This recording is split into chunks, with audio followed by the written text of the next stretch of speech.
Hi friends, வணக்கம். Welcome to Daksha kitchen. வீடியோஸ்குள்ளே போகிறதுக்கு முன்னாடி நம்ம சேனலை சப்ஸ்கிரைப் பண்ணிக்கோங்க. பக்கத்தில் இருக்கிற பெல் ஐக்கானை கிளிக் பண்ணிக்கோங்க. இன்றைக்கி நம்ம சுட்ட கத்திரிக்காயில் காரக்குழம்பு எப்படி வைக்கலான்னு பார்க்கலாம் வாங்க. இப்போ நம்ம ஸ்டவ்வை ஆன் பண்ணிவிட்டு நம்ம கத்திரிக்காவை நல்லா சுட்டு எடுத்துக்கலாம். இந்த மாதிரி பக்கம் மாற்றி மாற்றி நம்ம சுட்டு எடுத்துக்கலாம்.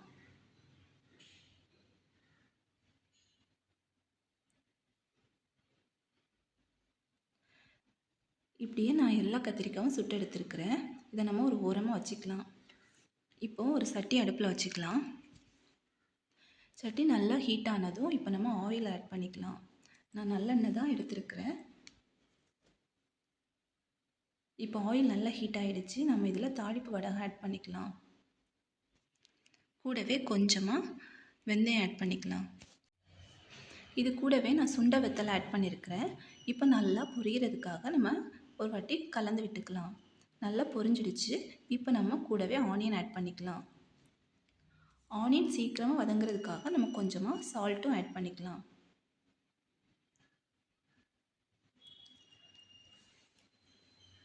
இப்போ நல்லா வதக்கி விட்டுக்கலாம்.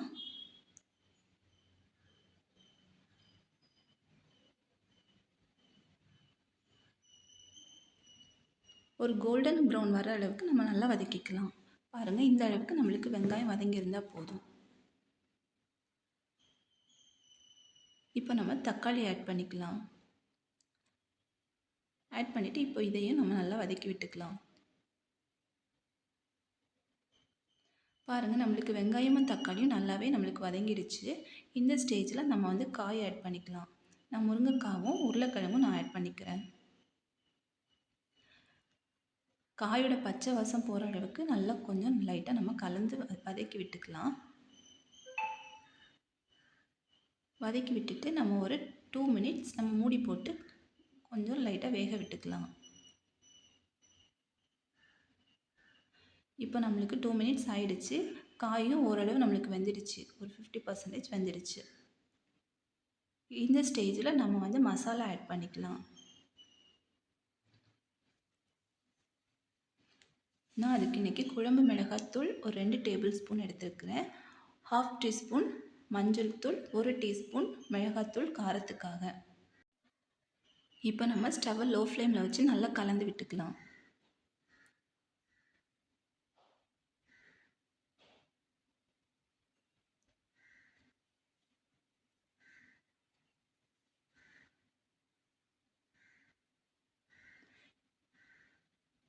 இப்போது தேவையான அளவுக்கு நம்ம தண்ணி ஆட் பண்ணிக்கலாம்.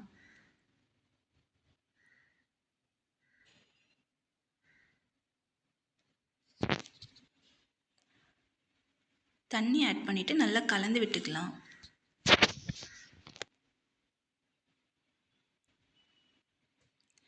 இப்போது நம்ம குழம்புக்கு தேவையான அளவுக்கு நம்ம வந்து உப்பு சேர்த்துக்கலாம்.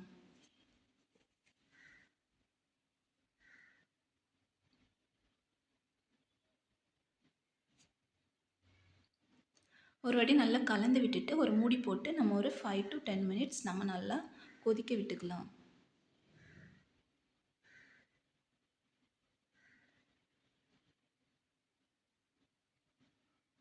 பாருங்கள், நம்மளுக்கு குழம்பு நல்லா கொதி வந்துடுச்சு. நம்ம இந்த ஸ்டேஜில் நம்ம கத்திரிக்காவை நம்ம ஆட் பண்ணிக்கலாம்.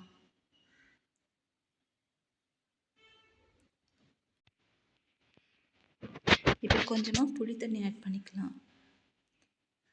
ஆட் பண்ணிவிட்டு நல்லா கலந்து விட்டுக்கலாம்.